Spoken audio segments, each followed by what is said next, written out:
Alright, so I did a no-talk spalling video yesterday, so today I'll do a talking spalling and bifacing video today. Alright. Okay, what do we got? We got mostly Georgia chert, raw Georgia chert. So, let's see what we can do.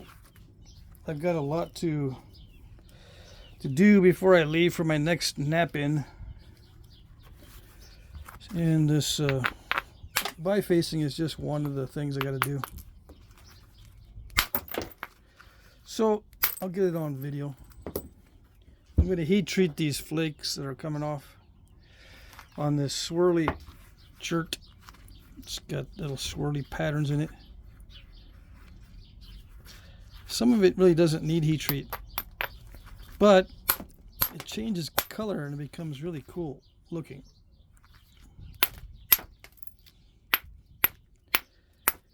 And it does become easier to nap, so it's a plus. And it doesn't require all that much heat. 400 is good enough.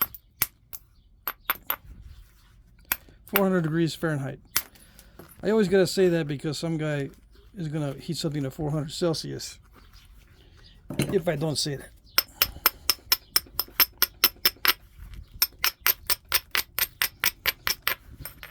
And yes, you can cook it in your kitchen oven. You can heat this stuff in your kitchen oven if it goes up to 400. I think all of the ovens in the modern kitchens go up to 450 or 500. I prefer to do it in a turkey roaster because it can be out in my shop, away from everybody, and nobody bugs it. Nobody looks in there. Nobody opens the door. What's that, Dad? It's some strange looking food you got in there. Yeah, it is strange because it's rocks. I don't want that to happen, right? It's not going to happen anymore because my kids are already grown up. But you never know. Even though they're grown up, they can still open the oven and go, "Hey, Dad, what's that? I'm kind of hungry. Is it ready?" So, no, it's not ready because it's not for you. Yeah, it's for me. I'm going to eat those rocks. I'm going to use them. Yeah.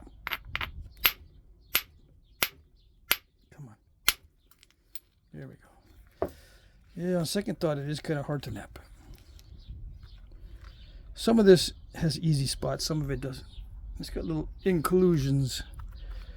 Those inclusions soften up slightly when you heat treat, in case you're curious and you don't know all the advantages of heat treating.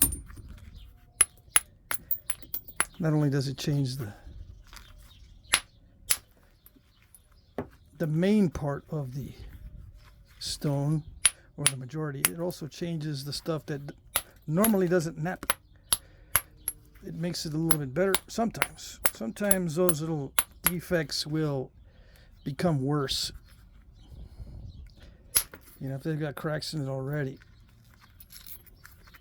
it may become worse because it expands at a different rate than the rest of the stone and contracts at a different rate. The thermal alteration has a different effect, so it could mess up your stone. I had a guy in my comment section not long ago asking if heat treating works on basalt. No. Rhyolite? No. Dang it. That's all I got is Rhyolite and Basalt. You know what I say to that, right? Oh well.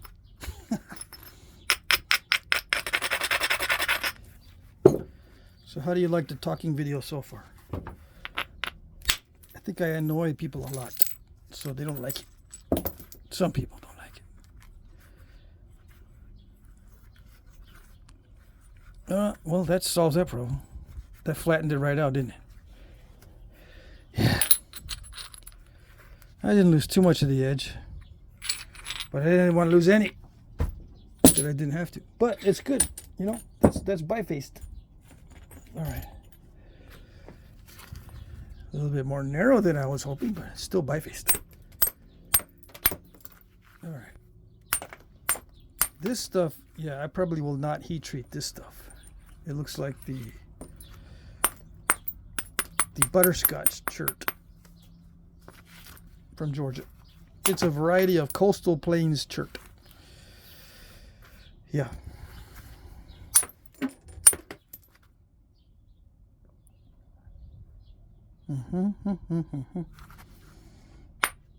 I can see a crack in it.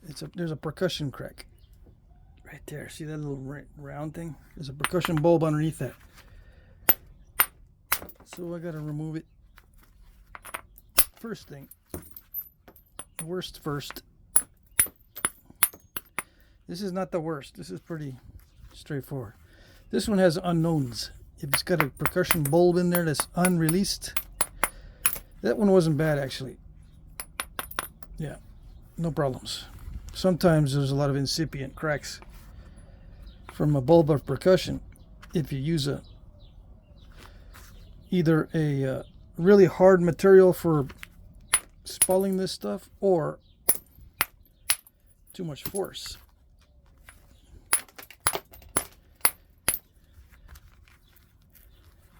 Yeah. You got to use a relatively soft hammer and not too much force if you want to be safe. And then you build up. You build up to using more and more force. I'm just going to stick it in a heat treat box already. I got stuff I'm going to heat treat in that bin. I'll separate these. I'm not going to heat treat this stuff. This is good in a raw state. Where am I going to put it though? Where am I going to put it though? I'm going to put it though somewhere where I can get to it easily. And there's no spot. Everything's taken up already. Right there. I don't know. Should I? Yeah, throw those little ones in there into the heat treat just for space fillers, I suppose. All right.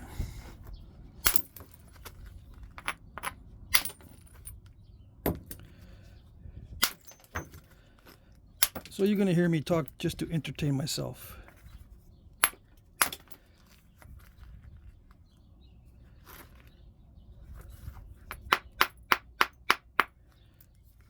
Let's see.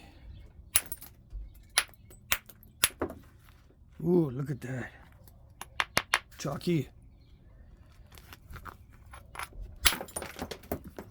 Lots of chalkiness. Makes for an interesting napping session.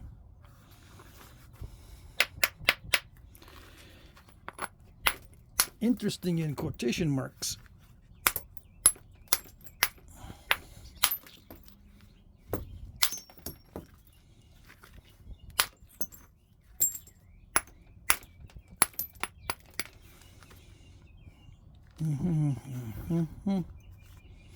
So while I'm doing this, I was thinking, what do I like to hear when I watch a napping video?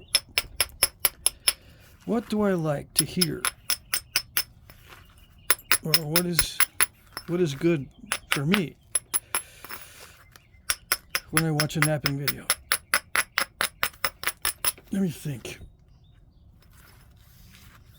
Actually, I go more by what is not in the video than what is in the video. I don't like a lot of ads, right? I've always been that way, so I pay for the YouTube Premium or whatever it is, so I don't see ads no more. So I solved that problem. And then, what else do I not like seeing? Oh, I don't like it when someone says, this is how it was done in the past. They did this, they did that, blah, blah, blah. I would like to hear, this is a possibility. They could have done this, they could have done that. And I like to hear plain language. Not too much lingo. Now, I create lingo, right? But I try to explain what it is. I just make funny words. I do use Flintknapping lingo, but I don't like to hear too much of it in a video. I'd rather hear just plain language.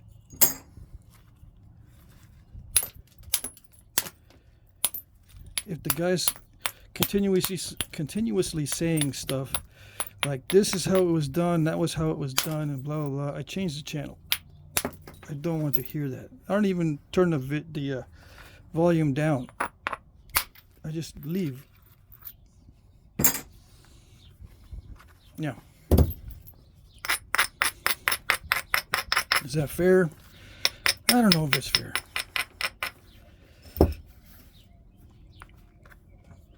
But I don't take someone seriously if that's what they do.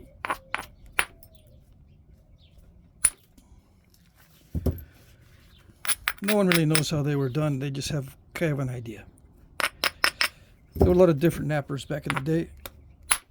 And I think napping technology came and went. You know, sometimes it would be totally lost and then rediscovered. Sometimes it would be totally lost and then a neighboring tribe would reintroduce it. Sometimes everybody forgot and they started working bone or whatever for arrowheads instead of stone. And then after a while someone said, you know what? Look at me, I'm clever. I can use stone for that. And then they would rediscover it. I don't think the tradition was passed down for thousands of years, from generation to generation in a continuous fashion. Just like languages are not passed down for thousands of years in a continuous fashion. They change, they come and go, they drop off in complexity and then become recomplex later, that kind of thing. So I think napping is a lot like languages, or any skill, really. It comes and goes. And the importance of it comes and goes.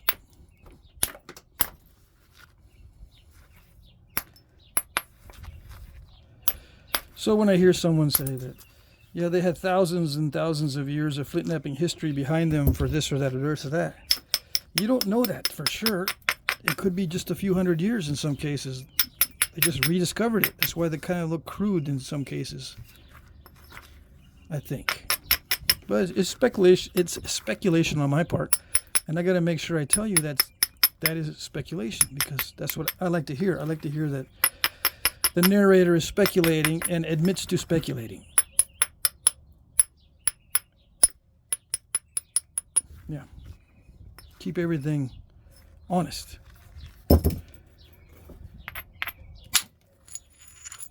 Yeah. And that goes for professional archaeologists as well.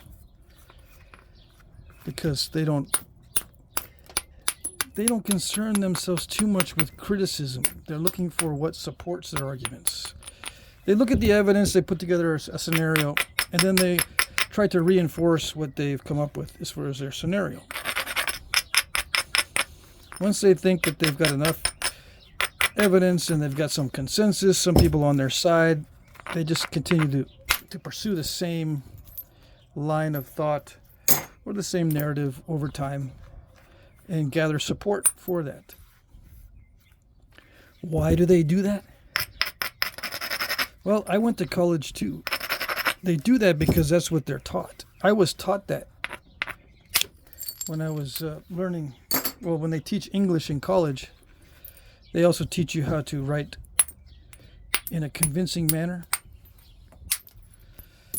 in a persuasive manner. English courses teach you how to write in a persuasive manner and how to support your argument. That's what they teach. So it carries over to everything. After that, you get that mindset that you are to form a hypothesis and then gather support in favor of that hypothesis. If, however, in the meantime, while you're researching, you debunk yourself, you can switch your hypothesis to something else and then try to get support for that one. Unless you are debunked with that one too, and then you switch again. You keep switching, or you keep refining until you can find something that you can support.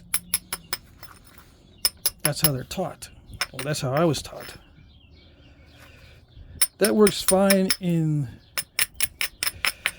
everyday non-serious communication. But when you want to get to the truth, you must take into consideration criticism. And not only look at support, but look at what is going to be not supporting your argument. And list the exceptions. This is what I observed with the following exceptions XYZ so far. What is the conclusion? No conclusion. And you might say, no conclusion? No, it's just a hypothesis that needs to be tested. There is no conclusion. It's just a hypothesis. And the more tests it stands up to, the more you can put your confidence in that it could be true. The more tests it passes, the closer to the truth it might be. Or you can do probabilities, it'll probably be closer to the truth the more tests it passes. And the tests are not to see if the hypothesis or the thing works. No, that's not the test. The test is to see if it can fail. Again, if you're testing to see if it works, that's just a support mechanism. You're trying to support what you're doing to see if it works. You do this and this and this to see if it works. Make sure it works. That's a support mechanism. You're not trying to see what you can do to make it fail. You're not looking for the exceptions. You're looking for what will make it work. I don't take those kinds of pursuits seriously because oftentimes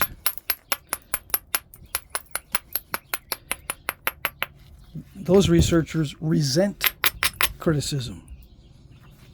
They're offended by criticism. They resent it so bad that they claim to be offended by it, by criticism. They don't seem to be as offended by criticism from their peers as they are from regular people, which is okay in principle, right? But that assumes that everyone's using logic.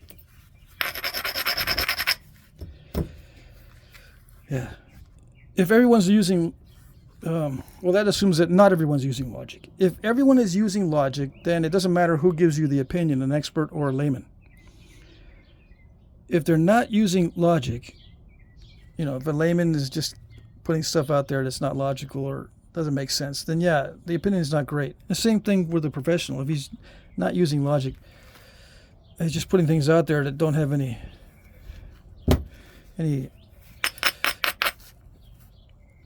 basis for making any sense, then it's not worth anything either, no matter how many years of experience he's got.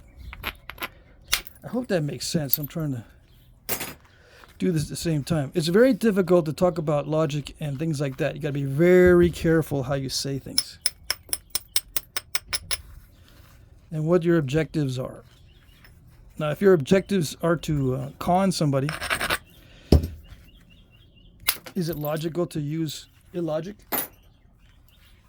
If your goal is to con somebody, is to fool them, right? Isn't it logical to use fallacies? Well, it's the procedure is logical. The actual content is not. Just the structure of the way they go about conning you, that has a logical framework, but the contents of it, the fallacies that are contained within it, are not logical. Yeah, you go about it in a systematic way to fool somebody by using things that seem right. You see if they react to it in a positive manner. And if they do, you keep doing it. You put it to the test. If I say this thing, whether it's true or not, if I say this thing and it tends to be believed and influences behavior, I'll continue to do it because I want that goal to be achieved. I want the behavior to be changed, or to follow a certain way. Then yeah, the structure of it is, it follows the same structure as logic, but the fallacies you're using in there are the problem.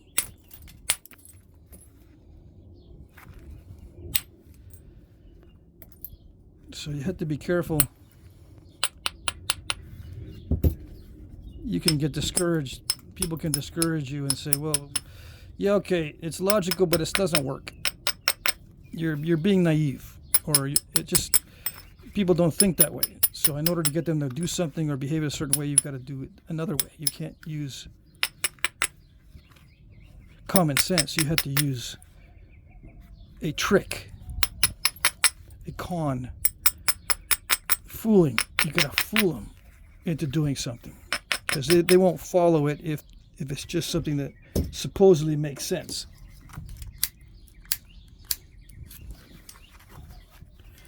Or even if it actually makes sense, but they don't like it. Yeah.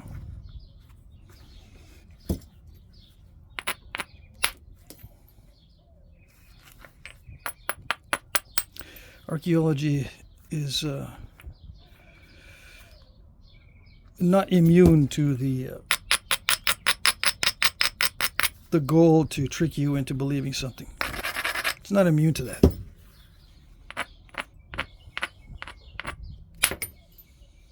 Why would anyone want to trick you into believing something? Well, mainly to achieve funding for their research. That's the main reason why they try to, not all the time, but sometimes, make you believe something that is not logical. It's a fallacy.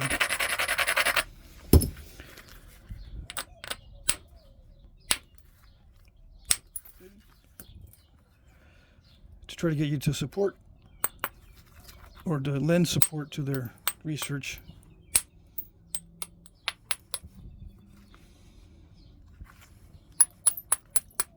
That kind of thing. Anyway, let's see. I'm starting to mess up.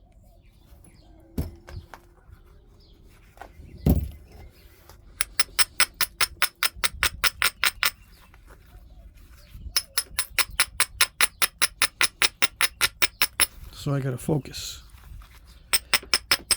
Some might be saying, you should have focused from the beginning, instead of going off on these little talking tangents.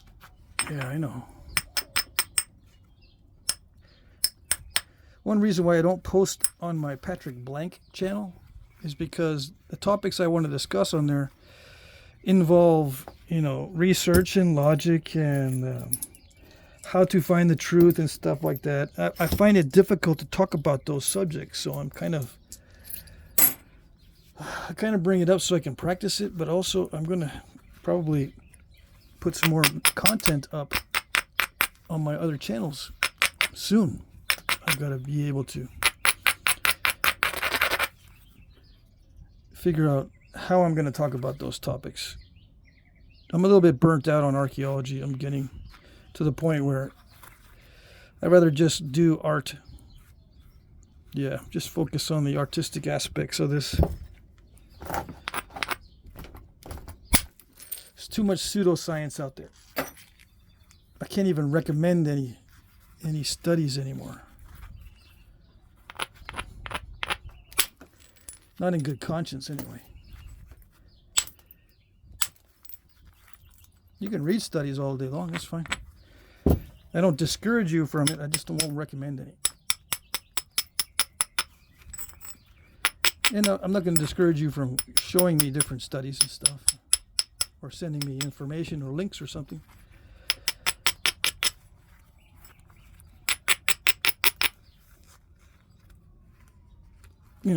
Just a lot of these studies, they end with a lot more study is required for this or that or just that. Yeah, I know. A lot more study is required. You should have focused on that to begin with.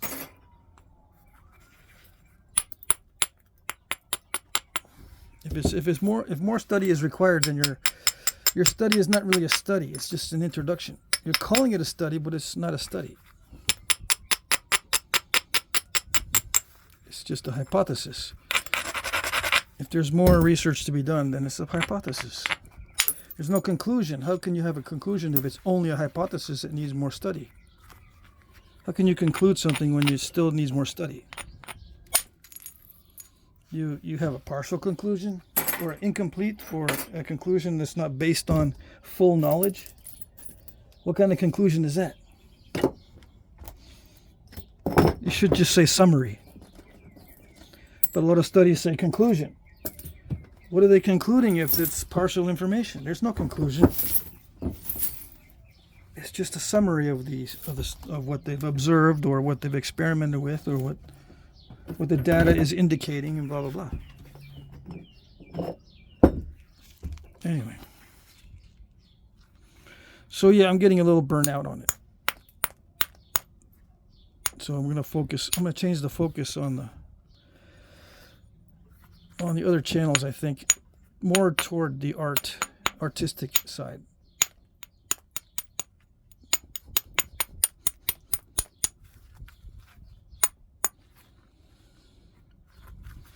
And probably the experimental archaeology side too. Actually using the tools.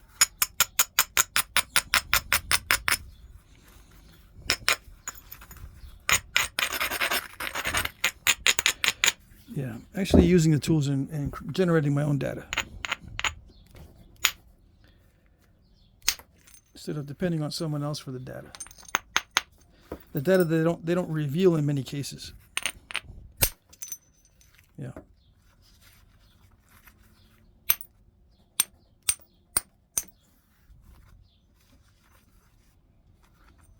There's a defect in the middle here, but I'm gonna make something out of that later anyway. Okay, so that's bifaced. I'm saving these flakes as I go along, stuff that's big enough. Some of these are kind of small, and they're only good for little doodles or something. Although some of these are big enough for points, bird points that'll fit on a dime, that kind of thing. I was watching one of Double D's videos. He had a little bird point sitting on a dime. If you don't know who Double D is, he's probably about my age. He's got long hair and a very Santa Claus looking beard.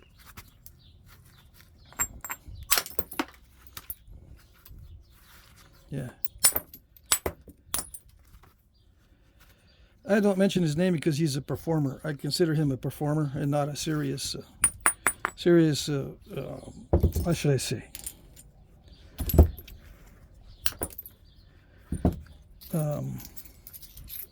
A serious purveyor of the truth. Yeah. He's an artiste. He's a performer and an artiste, which is perfectly fine. I'll be competing with him. Yeah. So, I mean, that's what I'm going to be doing. I'm not going to promote the competition. Yeah. All right. Oh, yes. Is this swirl or is it butterscotch? It looks like it's an in-betweener. Yeah, that's the hard part. How do you heat treat stuff that's in between? Usually you don't. All right. Whew, boy, that naps easily. Very, very easily. Holy moly. Let's throw that chunk in and just see how it works. I need to put that heat treat in there. And then after I do this video, I need to get that bin of heat treat going. I don't have much time to get it done. Okay, so to continue the thoughts I had before, if I want to be an artist, then why am I still concerned with finding the truth behind how these things were made? Well, I still want to experiment and find out different methods where you can make these things, but I'm going to be doing it more of in an artistic way than trying to reproduce the old stuff. I do reproductions, and I've been doing reproductions for many years. I'll probably still continue to do some, but I want to shift focus. Instead of reproductions, I can achieve the same result in trying to find out how they were made just by making artwork, artistic pieces. Same techniques, it's just they won't be reproductions.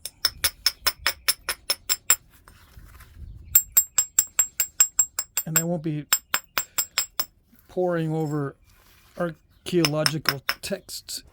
I won't be spending that time anymore. I'll just be spending time trying to draw up different designs. Coming up with different designs. I'll spend my time that way instead of looking at archaeological texts that conclude things that they shouldn't be concluding.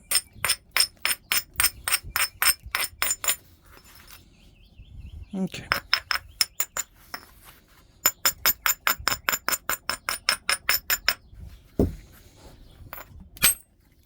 Let's see what that looks like. It sounded really good. This looks kind of like swirly stuff, but I think it naps well in a raw state. So for now, I'm just going to put it in that stack of raw that seems to be napping really well. Now, a lot of you guys might be saying, no, don't do artistic pieces. We want clovises. Yeah, I still probably will make clovises and various things like that. Probably still will be. But we'll see. I mean, I still got to get a good technique for making the fluting, right? So just so I can, explore those possibilities, because that's an interesting topic.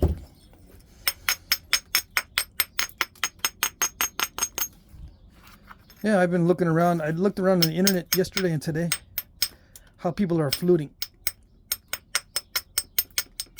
Back when I first started, they were fluting mainly with jigs. And there was a couple guys that were really good at freehand fluting with percussion. That was mainly how it was done, with boppers and stuff. And then people started getting smarter and doing it indirect percussion-wise. I was doing it in the beginning with indirect percussion. As soon as I figured out how to do indirect percussion, I was using that method for fluting.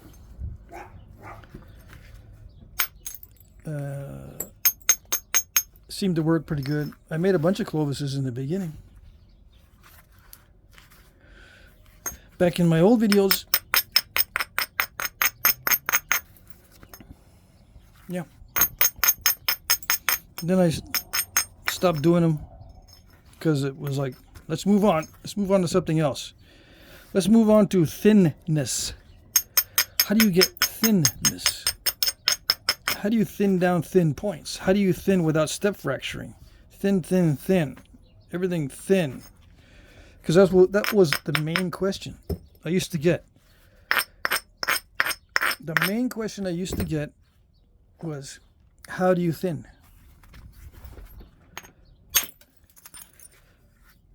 Well, the easiest way to thin is you start with a thin piece and then you just nap around the edges. Just start with a thin piece like this, perfectly straight if you can, and nap around the edges.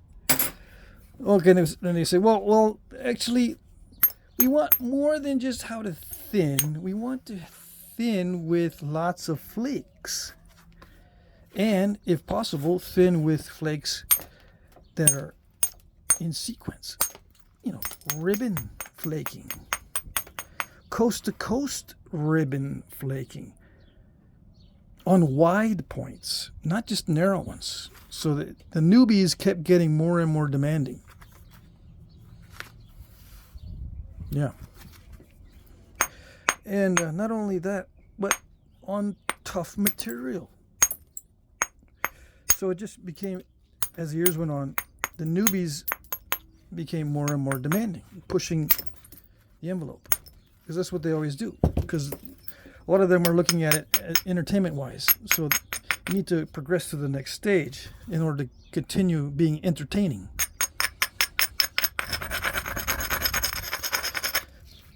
So I said, well, okay, I'll just follow that trend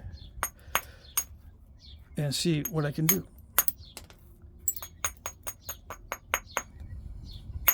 So, you know, some artifacts are like that, right? They have all the characteristics that the newbies want to see. Wide pieces with very thin cross sections with coast-to-coast flaking, like some of these Allen points and some others. Even in the late prehistoric, where you have true arrow points, some of them have coast-to-coast ribbon flaking, and in Europe too. They want to know how did these Dutchmen back in the day produce ribbon flaking coast-to-coast across their arrowheads and make them super thin. So I started to pursue that. How did they do that? Dang it. I have no idea. I don't have a clue. Other than practice.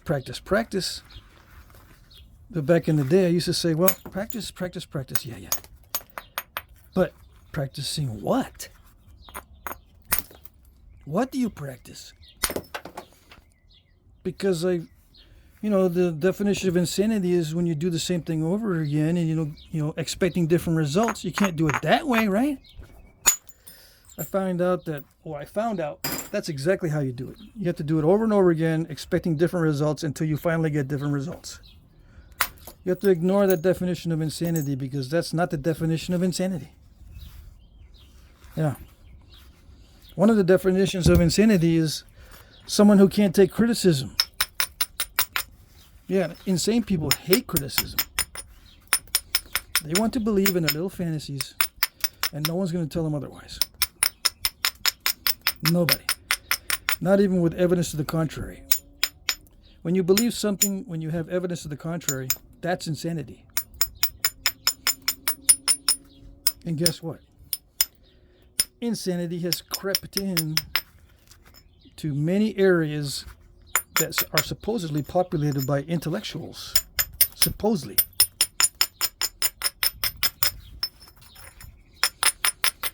Yeah. It's not their fault. If you're insecure or you can't handle the truth, I mean, it's not your fault. You just can't do it. Can't do the science. So you should be doing something else, probably. But what can you do? They write good science fiction. Yeah. A lot of times they write good science fiction. Which is entertaining, which gives them more money for their research. Yep. All right. And on it goes. Here we go. I need to hit this really, really hard, and hopefully I don't crack the whole thing. Did it do it? It didn't overshoot. Nice. Yes. I like those. Except I don't like the chalk in the middle. Although this chalk is kind of solid, it's not that great. Yeah, it's not too bad though. All right, I thought it was going to go further. I was hoping it would go further. All right.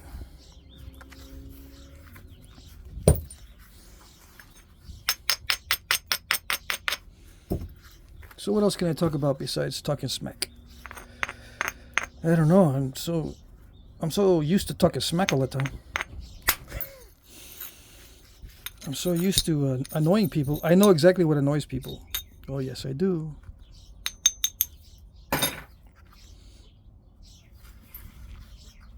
I practice on Twitter, yeah. They were annoying me like crazy, so I said, I can annoy them too. Yeah.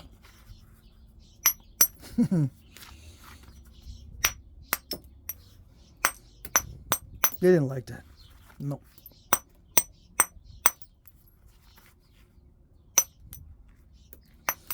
Nothing the crazy people hate more than talking about logic. Would hate it.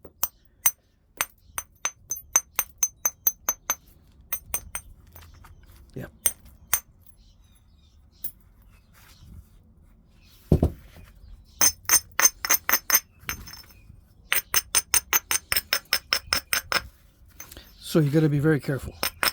You really don't want to create a bunch of conflict. Although it can be fun in the beginning, it gets old. You don't want to be creating a lot of conflict. You actually want to be getting at the truth. So you don't get at it. Oops. You don't get at it with a lot of conflict. Criticism, yes, but not conflict. You know, not stuff that'll create a division or a non-cooperative stance. People don't want to cooperate with you. You start to become too confrontational, they don't want to cooperate. Yeah. That's not a good situation. That one surprised me, that little jab, but that's okay. No big deal, that one. Usually this stuff is not jabby. I don't find a lot of pointy things on the edges, but I just got one for some reason. I don't even know where I got it. All right. And sometimes this stuff is so sharp that even it just feels like a little pinprick, but sometimes it cuts deep into your finger, and it feels just like a little pinprick. So you got to check. You get used to checking just to make sure, just to make doubly sure it's not a flake sticking halfway through your finger, because it's so sharp it'll just cut without much pain. All right, let's see if that did a good job there. Ah, yes. Can you tell I like surprising myself with these? Yeah, that's part of the entertainment for me anyway. That kind of spices up the journey so that I can tolerate the journey better. Yeah. Because like I said before, I don't particularly like the journey of doing this unless I can entertain myself with silly things like, did it do it? Yes. And that kind of thing. All right. A lot of times it's just nerve-wracking, especially as it starts to get really thin. It's not really thin right now, but you know what I mean. Okay. I mean, I can stop here because it's been bifaced pretty much. More than 60% on each side is flaked. And that's my own arbitrary method of classifying the bifaces.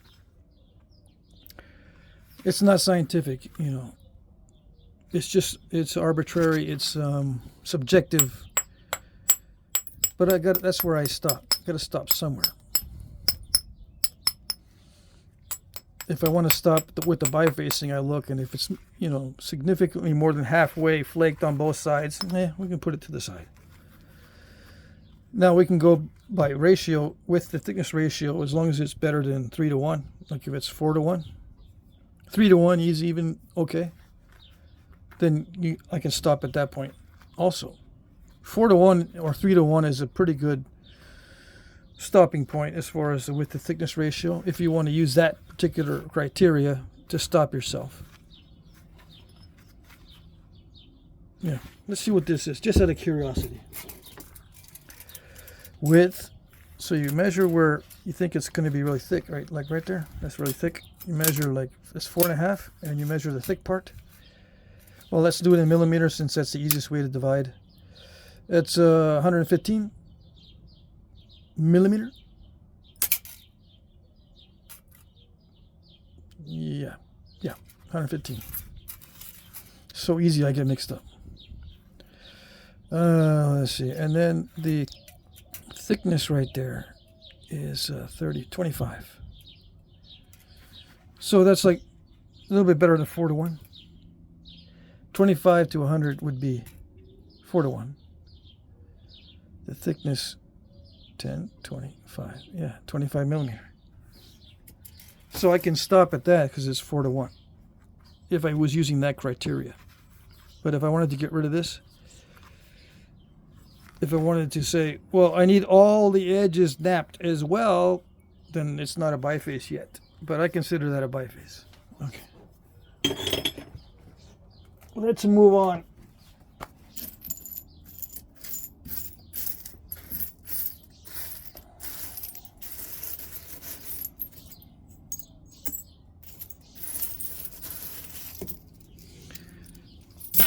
get rid of some of that just in case. Just in case I drop this. I gotta look through here, make sure I don't drop it and break stuff I want to use down here as far as breaking flakes or breaking the biface. When it's this big and this thick, I don't have to worry too much about it. But when it's thinner, yes. But it's a good habit to get into. All right. For me, anyway. I'm Mr. Butterfingers. Some people never drop their stuff. Almost never. If they drop a biface, it's like 1 in 5,000. And they haven't reached 4,000 yet, so they've never dropped it into the pile of flakes by accident. Because they're not butterfingery. Nope. I've seen people like that. They look at you funny when you get all butterfingery. You look at them, don't tell me you don't do that. And they look at you and say, I don't do that. Okay, smarty pants. Yeah. Okay, Mr. Coordination.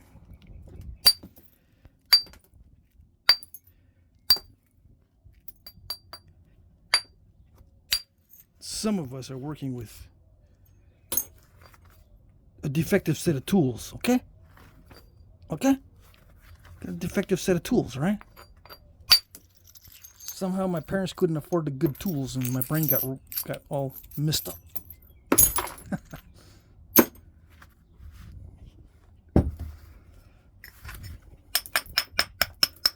What am I talking about? Nothing. We cannot talk about inherited qualities on this channel or any channel on YouTube. Oh no.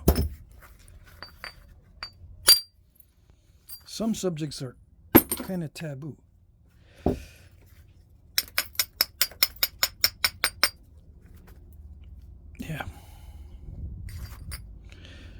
Yeah, there's a taboo on discussing anything that has to do with biological differences for intelligence. Biological basis for differences in intelligence. It's not to be discussed. Not that I want to discuss it, but it's just one of those things you can't stumble upon and say, well, I didn't know. I'm telling you. It leads to some weird conclusions in anthropology. On the other side, if you discuss it too much, it leads to weird conclusions that are bad as well. You know. You gotta watch. It is a touchy subject.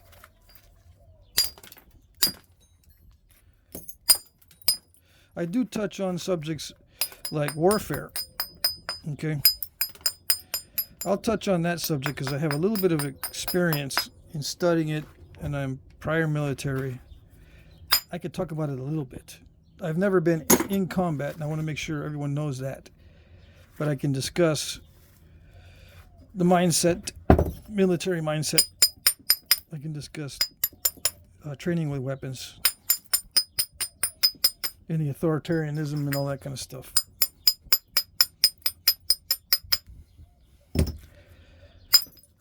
What's the mechanism behind allowing people to have power over others? I can discuss that because I was given power over others.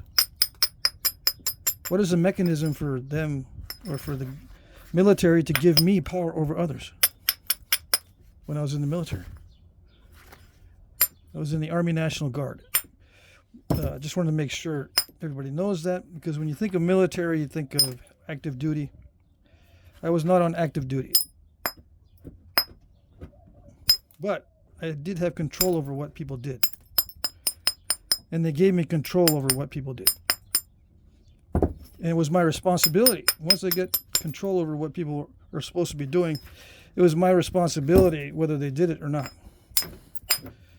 Or how they did it. And how they were progressing along in the training and so forth.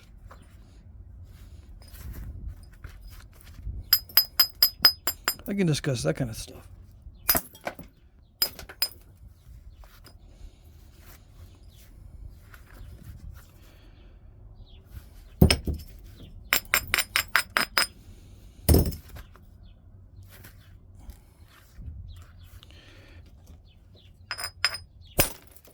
How does that relate back to Flintknapping? Well, Flintknapping is one of those skills that can be considered a military skill, especially if you're making weapons.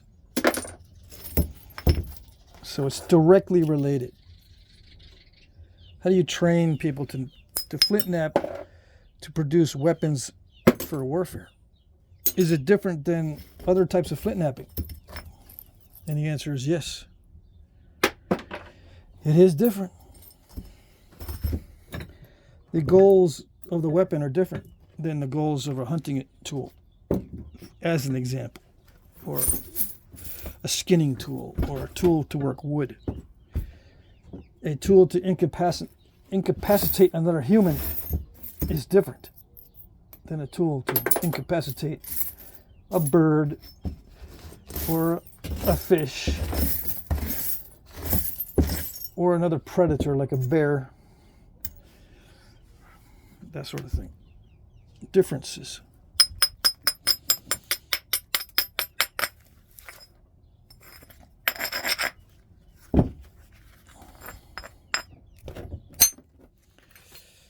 Okay. Risky, but that was good. I'm going to heat treat that. See, it's kind of swirly. It heat treats well. If it's butterscotchery, sometimes it breaks up. This stuff hardly ever breaks up on me, but I have had some that did break. But most of the time, this stuff heats really nicely without any issues in breaking or crazing or stuff like that. Okay. Now, was heat treatment vital for making weapons of war? I think yes. Yeah. Why? It just makes the task of generating a lot of pieces easier. When you're making weapons for warfare, you don't want to make just one or two. You want to make dozens. Whereas when you're hunting, how many arrows does it take to take down a deer? And you're not really going after a whole flock of deer or a whole herd of deer. Flock. You're not going after a whole herd of deer in most cases, so you're not going to be shooting dozens of arrows. But if you were in combat, you may be facing dozens of opponents. So what are you going to do? Can you defend yourself against dozens of opponents with just one or two arrows? Nope. Especially because of the human tendency to gang up on others. You know, you'll be attacked by more than one because that's what they want. They want to outnumber you, and then they attack you. Yeah, it's foolish to attack one-on-one. In the probability sense. You might say, well, that's just not honorable. They didn't do it. They didn't do the dishonorable thing.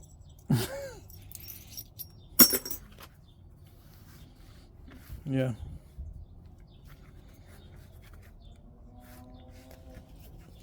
That's another thing, too. People don't want to discuss dishonorable stuff. Back in the day. They didn't do mean stuff. They didn't do dishonorable stuff. They were just, most of the time, they were cool. Chill.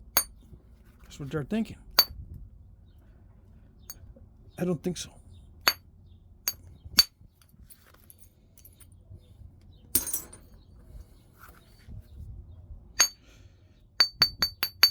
There's no real reason to believe that everyone was chill back in the day.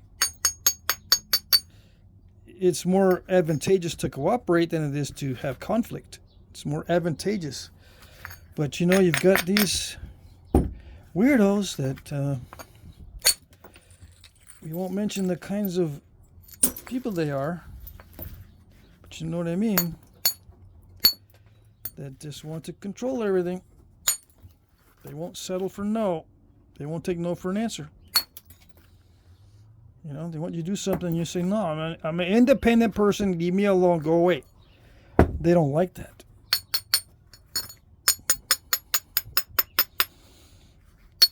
No, they say, you know, you either comply or you go away.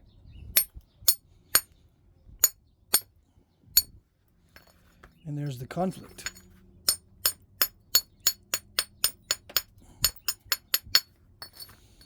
One side says, leave me alone and you go away. The other side says, you comply or you go away. One of them wants compliance. The other one wants to be left alone.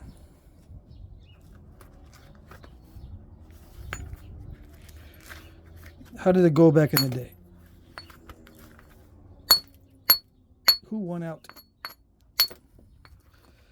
Well, the ones that managed to escape and explore strange new worlds, they managed to get away from the compliance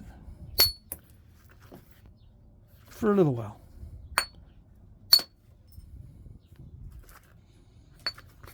Yeah. But eventually it creeps up on you, catches up to you.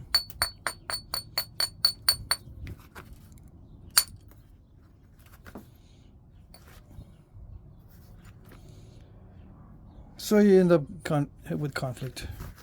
Lethal conflict. Because the ones that want compliance, they're not going to give up unless you dispatch them. Yeah. And it's a very unpleasant business. But they force you to make that choice. You're going to have to either dispatch them or deal with them. They force you to make that choice. They will not stop.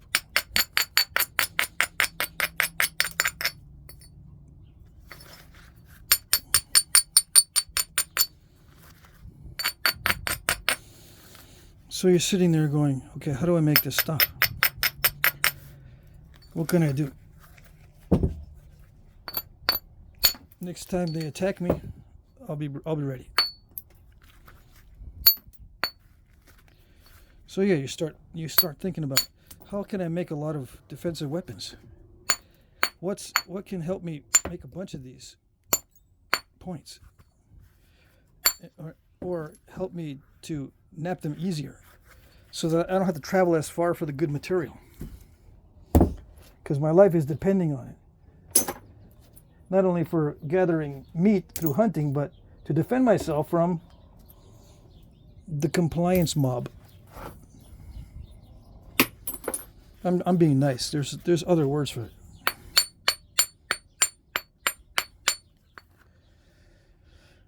That kind of thing. So yeah, it relates directly to Flintknapping.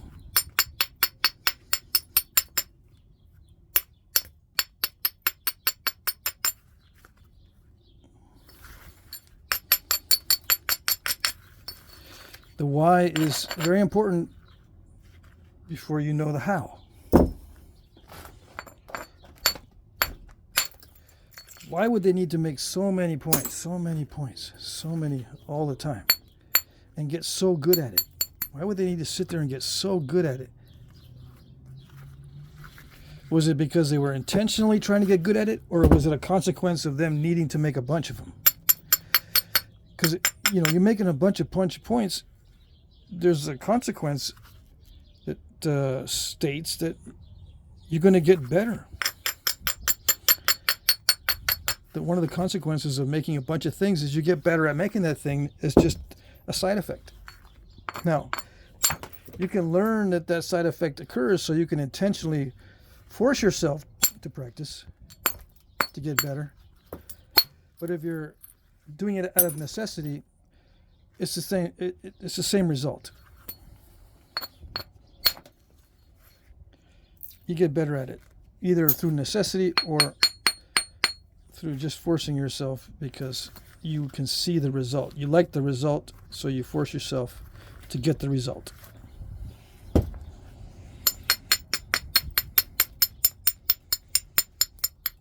And these days, we don't need to defend ourselves with these things, so we're just forcing ourselves to do it because it produces good results.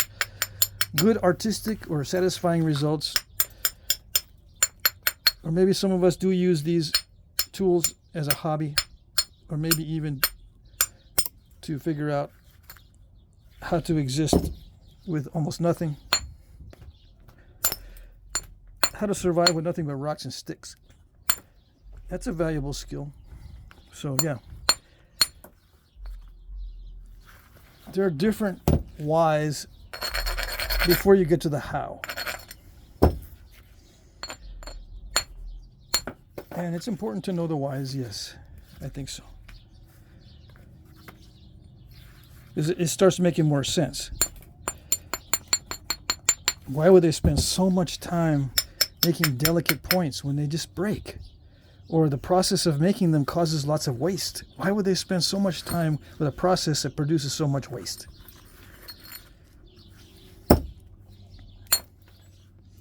That kind of thing. There has to be a why in there. Because, you know, as you go along looking at these things, you notice certain things are true. Like, this thing is really delicate. This long rock breaks really easy. Why would they even try to make these long things?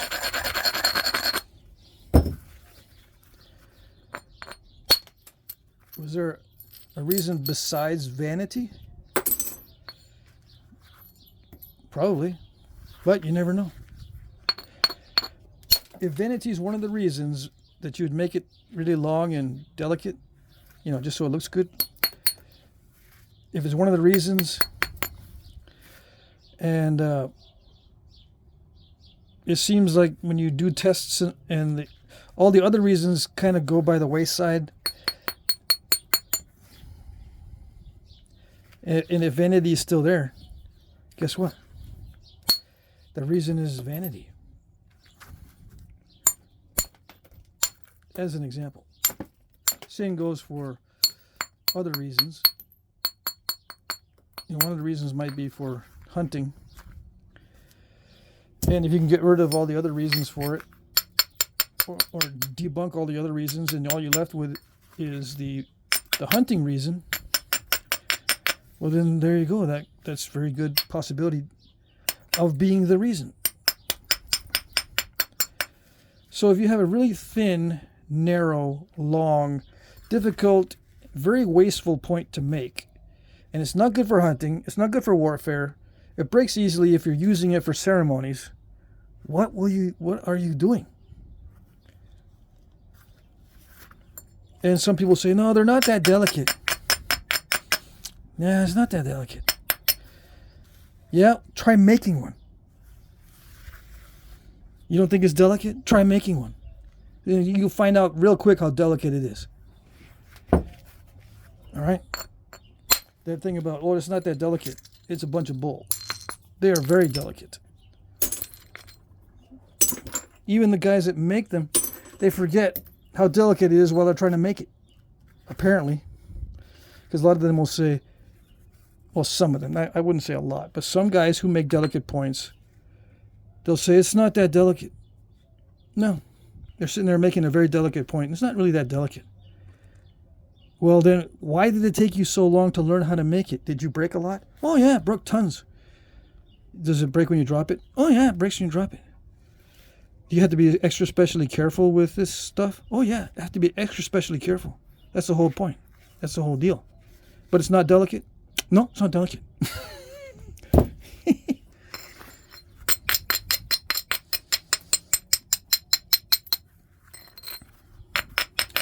So anyway, yeah. There's a lot of weird stuff out there. Okay.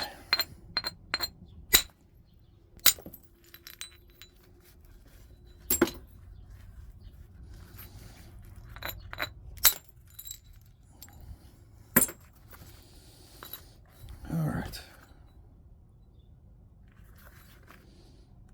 Yeah. One of the definitions of crazy is you're presented with evidence to the contrary and you still don't believe it.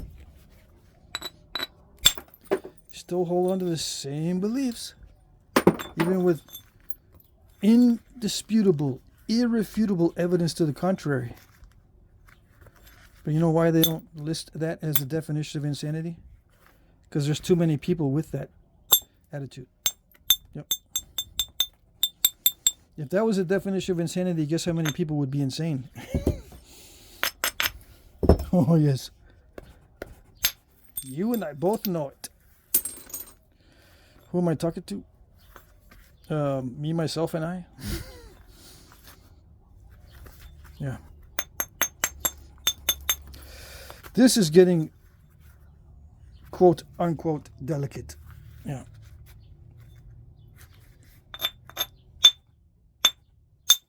I gotta do these basil flakes while it's not as delicate. Because if I start hitting the back or the tip or the base or the tip while it's thin, you know what happens. So I can't get distracted. I need to make sure that I realize it is delicate.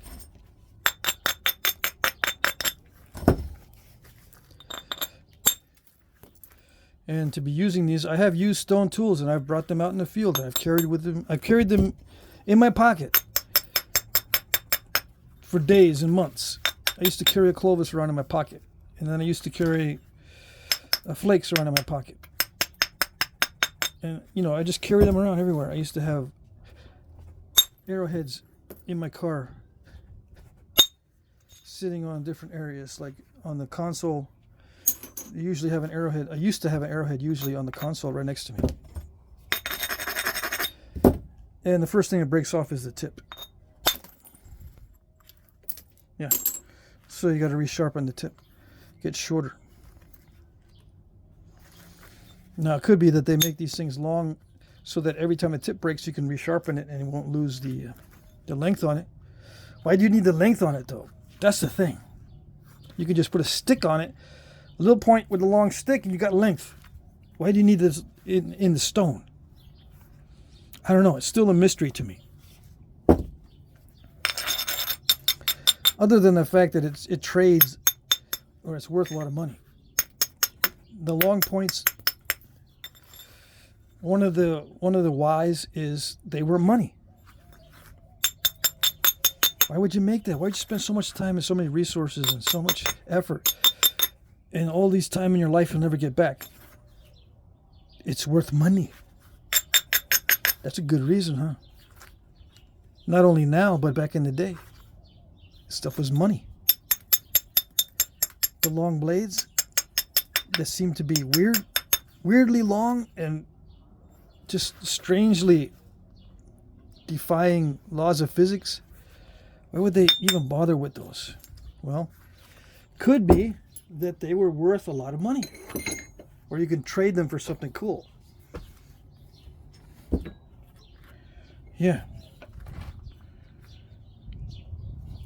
Cooler than the long blade? Yeah. You could trade them for something that's cooler than the long blade. Like if you're freezing your butt off, you can trade it for a nice tanned, big, gigantic buffalo skin robe. Nicely tanned by the best tanner in the village. And then you'd be nice and toasty. One thing rock can't do is give you a nice toasty feeling. You can't wear the rock.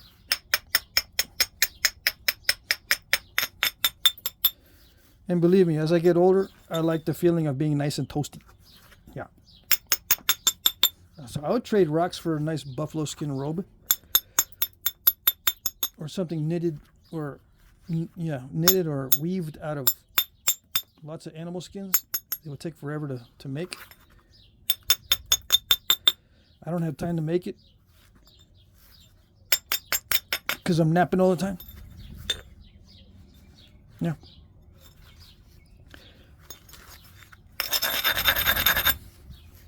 That kind of thing. Just, Division of labor is not a new concept, although some people will tell you that it's new. No, division of labor is not a new concept. It's an extremely old concept. How do I know? What is the proof that the division of labor is a very old concept? You had to go back to warfare. Who's doing the business of warfare? There's certain skills that need to be done to be successful at fighting. You don't got time for other stuff.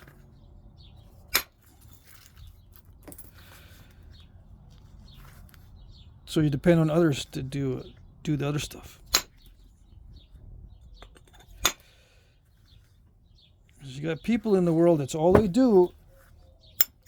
They parasite off of others, and they are spending their time learning how to fight. That's all they do. And it's a cycle, you know. They get better at fighting, they can control more people. The more people they can control, the more time they can spend learning to fight.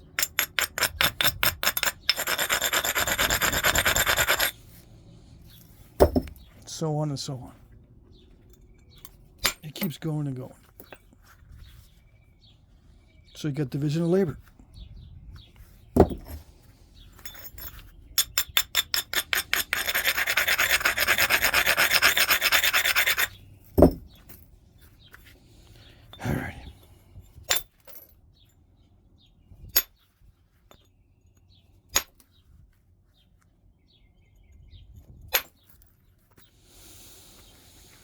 Okay, it's starting to get a little bit dicey because it's inconsistent. I don't know if I want to heat treat this big old piece. Let's switch to a different diameter. Let's see if this will help. It probably would help if I grind it down a little bit more and make it more narrow. Yeah, that's what I was trying to avoid. Just out of habit. There's nothing wrong with making long, narrow points. Nothing wrong with it. I just tried to avoid it. It's just a matter of default. It pushes the limits of my skill. I still want to develop my skill to a higher level, and I've got to push myself to do it. You can't really advance without pushing yourself. You get into the discussions where some people might say, "Aren't you biting off more than you can chew if you're putting yourself out there?" Well, as long as I know my limits and I don't try to go too far above those limits, I'm not biting off more than I can chew. Biting off more than you can chew is you know your limit, and you intentionally put yourself in a situation where you could be screwed. You could just screw yourself over.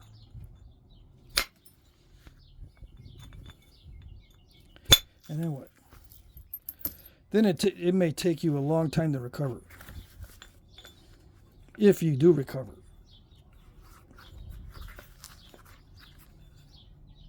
Yeah. It's not wise. It's not wise to do too much. I know from personal experience. When I was young, I tried to do too much.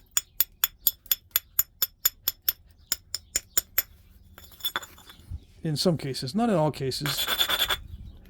You know, I mean, I wasn't that gung-ho, but I did get in over my head on purpose, thinking that was the right thing to do. Jump in, and in the act of swimming, you'll learn how to swim. Well, not always. If it wasn't for the help of certain people, I would have drowned.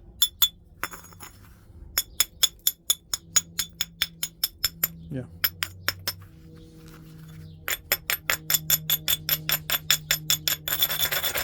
Anyway, in Flintknapping, you don't bite off more than you could chew either.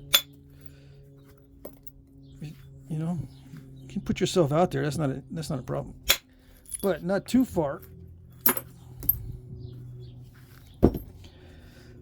I saw this one guy when I first started. He wanted to nap.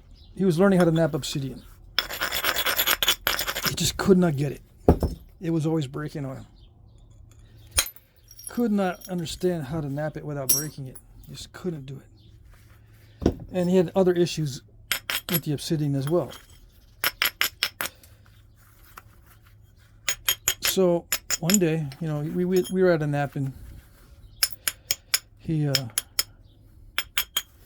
hits the Obsidian extremely hard. He says, "That's it," and almost cut off his little finger. Yep.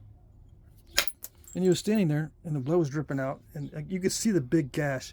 I'm kind of exaggerating because it probably just hit the bone, and that was it.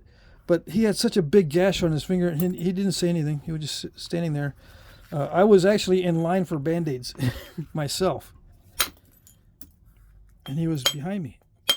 And I took a look behind me, and there he is, dripping on the floor, all this blood. And I'm going, "Dude, you need this Band-Aid more than I do." Go ahead. Yeah, and I think that was it for him.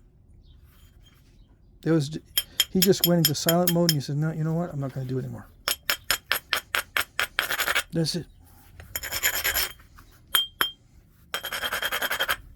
I never saw him at another napping. So yeah. I don't know. It doesn't mean that he stopped napping. I think that's what happened. Because yeah, he said right there, that's it. I had it. I don't know if he had it with Obsidian or he just had it all together. That was it. That was the last straw.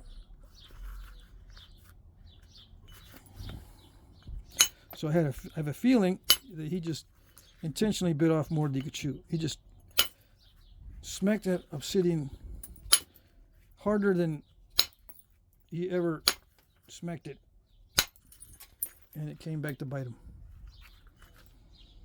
Yep. Anyway.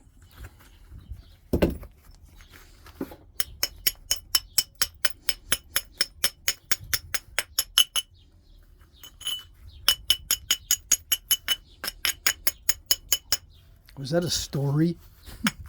Did you just tell a story? Kind of, sort of, yeah. I'm not good at telling stories. I don't think I am.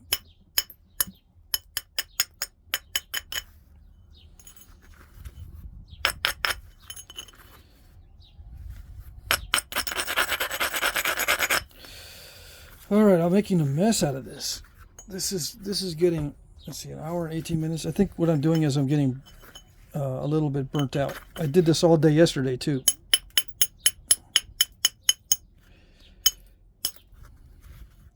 I got to save my energy for some finished points. So what I'm going to do is I'm going to move on from this. There's issues in here that I may not be able to get out. See, this cortex may actually go much further into this piece than is possible to remove. I wish there was a way to tell. I wish it was like an x-ray machine that was easily accessible to everybody. I could just x-ray it and see how far that cortex goes in there. I have a feeling that I can't go much thinner, so I got to be careful with this. So I'm going to put this to the side. Okay.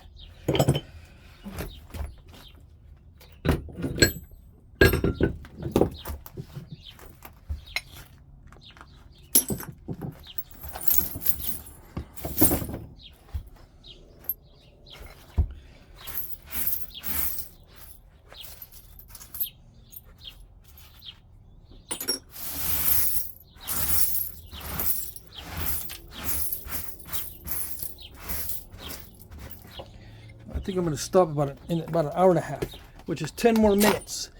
Let's see if there's something cool.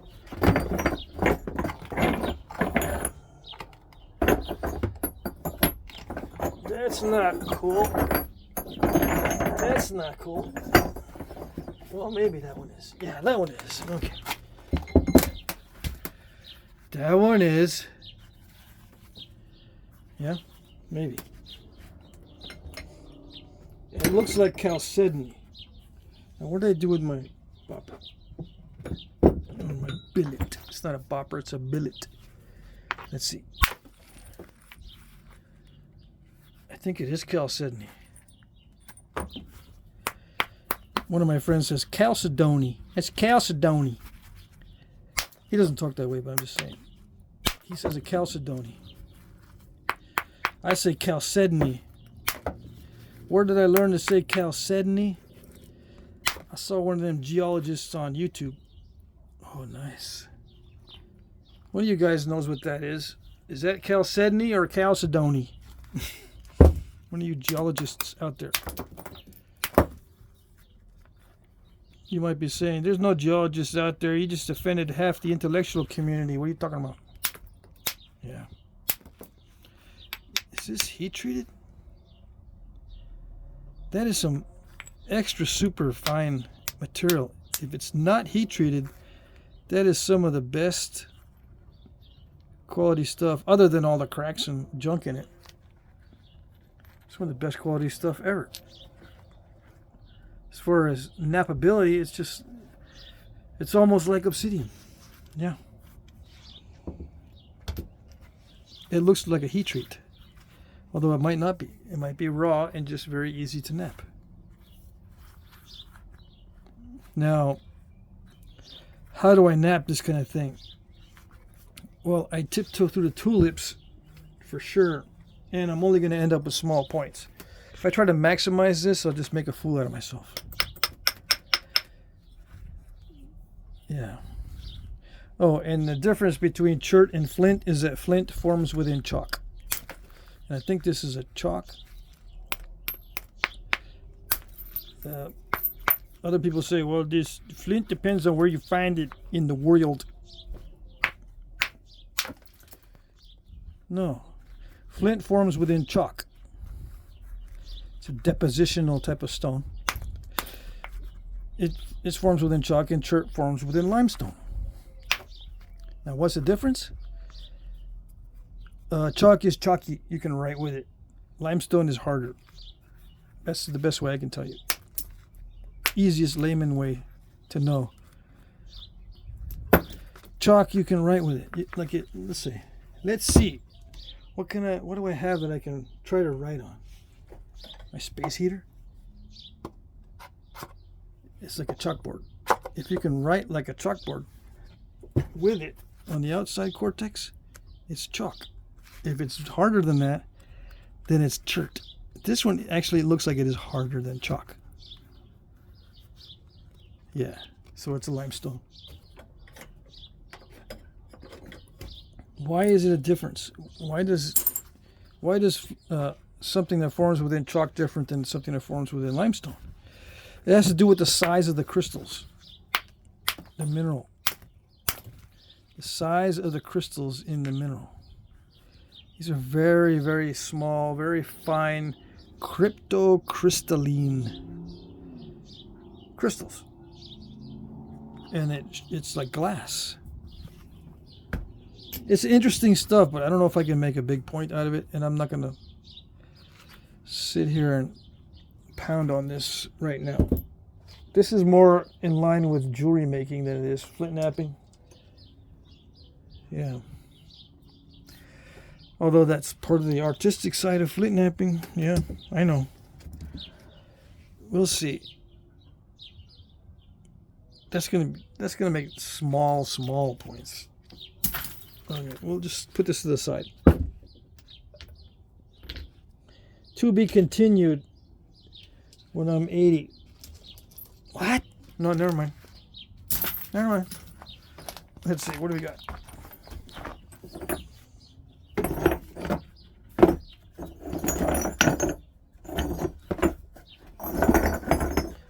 Oh, we got a mystery. This is mostly cortex. Is this chalky? This one feels chalky. But is it flint? It looks like jasper. Does jasper form within chalk? Apparently so. Or as my mom would say, apparently. Apparently. She had an accent. She would say apparently. Ooh, that had a natural crack in it anyway. Whew, that was close.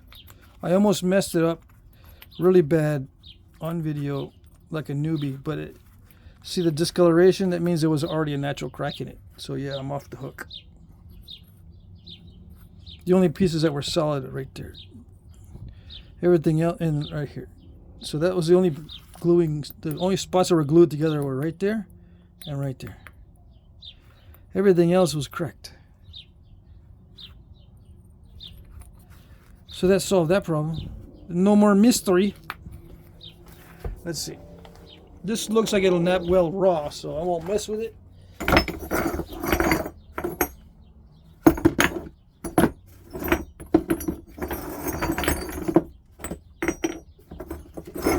Is there something good that is exceptionally good or exceptionally bad? Either one will work for a video. Exceptionally bad or exceptionally good. Yeah, I'm not going to heat treat that. That one over there is heat treat. Heat treat, not heat treat. Yeah. And the one that's not heat treat is just big pieces that are too big to heat treat. Ooh, look at the difference. They're too big to heat treat, so I gotta spall them down. I gotta biface them down. I won't be able to do it all today. I got a lot of stuff. I gotta produce some actual points. But look at the difference here. No way could I have guessed that this jasper was weathered to this look. Very interesting. Now, how do I go about napping this? I go about napping this on a different video. No. I'm not going to nap this one. I might take another flake. Let's see. Let's take another flake. Just to see if it's consistent. Yeah, I can maybe do something with a little arrowhead with this. So we save it, but these are clunkers, junkies, whatever you want to call them.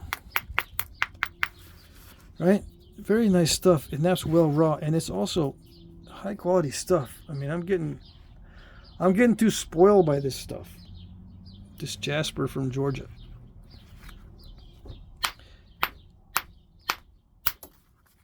Yeah, I'm spoiled by this stuff. We have something similar. I mean, Owl Creek from Texas is similar to this, but no, it's not. It's almost in the same ball game, but not. No.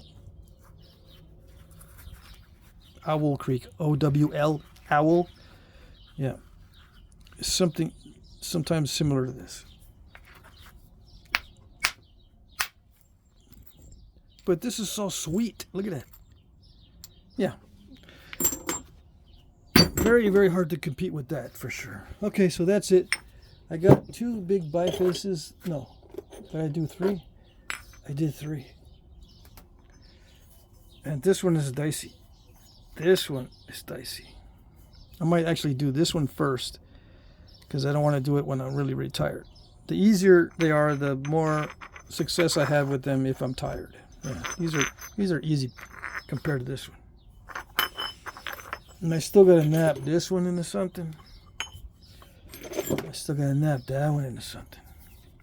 The big ones, right? Yeah. All right. Okay. I guess I'll just get a thumbnail and call it quits. Yeah. Alrighty. That's it.